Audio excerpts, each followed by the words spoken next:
જય જવાન, જય કિસાન. મિત્રો, એક ખેડૂત આગેવાન તરીકે કહું છું, એક કિસાન તરીકે કહું છું. આજે હું 7 વર્ષથી આ સરકારને ભલામણ કરું છું. આજ મારા ખેડૂતોએ તમારું શું બગાડ્યું છે? આજ તમે મસ્ત મોટી જાહેરાતો કરો છો. ચૂંટણી સમયે તમે મોટા મોટા વાયદાઓ આપીને નીકળી જાઓ છો. આજે 12 મહિના માવઠાઓ જે પડે છે, મારા ખેડૂતોને માર સહન કરવાનો વારો આવી ગયો છે. હું આ માય કાંગલી સરકાર, આ નમાલી સરકારને પૂછવા માગું છું કે આજ મારા કિસાનોએ એવો તે શું ગુનો કર્યો છે? આજ ઉપરવાળો પણ અમને હાથ તાળી દઈને નીકળી જાય છે.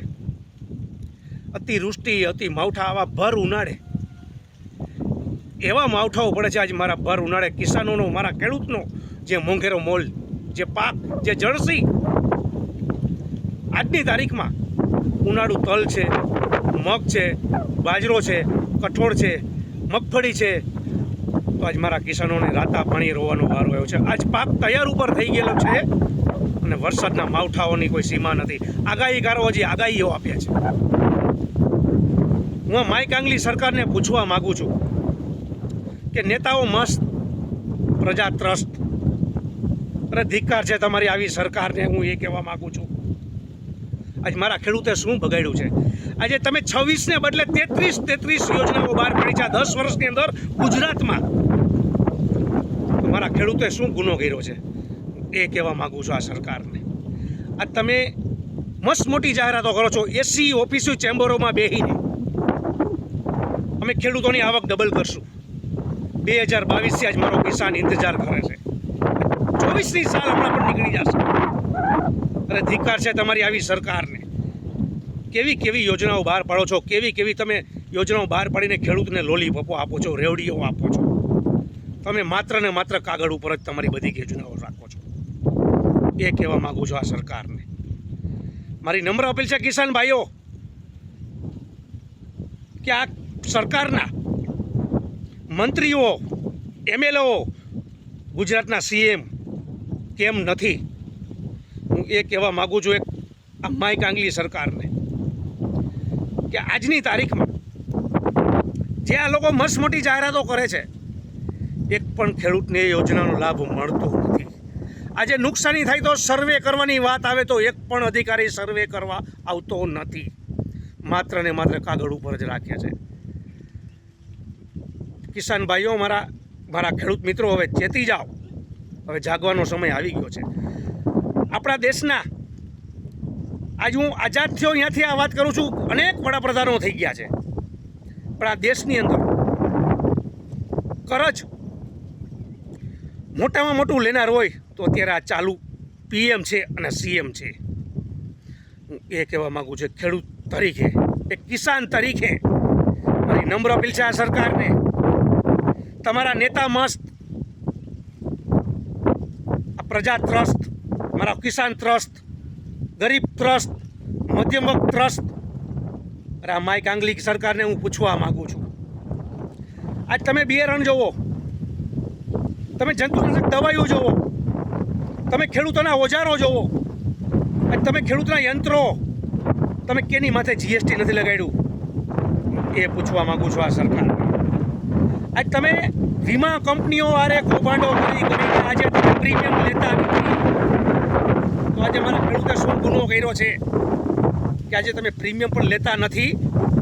અને આજે વીમા કંપની જે મારા કિસાનોને વળતર આપવાની વાતો કરો છો, તમે 1250 કરોડ રૂપિયાનું કૌભાંડ, જેમ બકરા ચણે એમ તમે ચણી ગયા છો. તમારી મિલીભગત છે તો સાબિત કરો. હું દાવા સાથે કહું છું કે આજે તમે 10 વર્ષ થયા, મારા કિસાનોએ, ગરીબોએ, આમ જનતાએ, આમ મધ્યમ વર્ગે તમને કોબલે ભરીને મત આપ્યા છે. તમે 400 સીટોની વાતો કરો છો. ધિક્કાર છે તમારી આવી સરકારને કે મારા ખેડૂતે શું ગુનો કર્યો છે. આ દેશની અંદર 35 કરોડ મારા કિસાન ભાઈઓ છે. આ દેશનું જો પૂરું પાડનારો હોય ને તો મારો કિસાન છે. આજે ઉપરવાળો પણ અમને હાથ તાળી દઈને નીકળી જાય છે. તમને એક આશા તમારી હોય તો તમે જાહેરાતો શેની કરો છો? અમે ખેડૂતોને આ આપશું, અમે આ આપી દઈશું, આ યોજનાઓનો લાભ મળશે, આ ફલાણું મળશે, આવક બમણી કરશું. અને ધિક્કાર છે તમારી આવી સરકારને. આજ મારો કિસાનને રાતા પાણીએ રોવાનો વારો આવ્યો છે. મારા કિસાનોએ લોહી સિંચી નાખ્યું છે. મારા કિસાનો હવે જાગવાનો સમય આવી ગયો છે. માત્ર ને માત્ર કાગળ ઉપર જ આ લોન કરે છે ને લોલીપોપ આપીને ખેડૂતોને આશ્વાસન આપીને નીકળી જાય છે.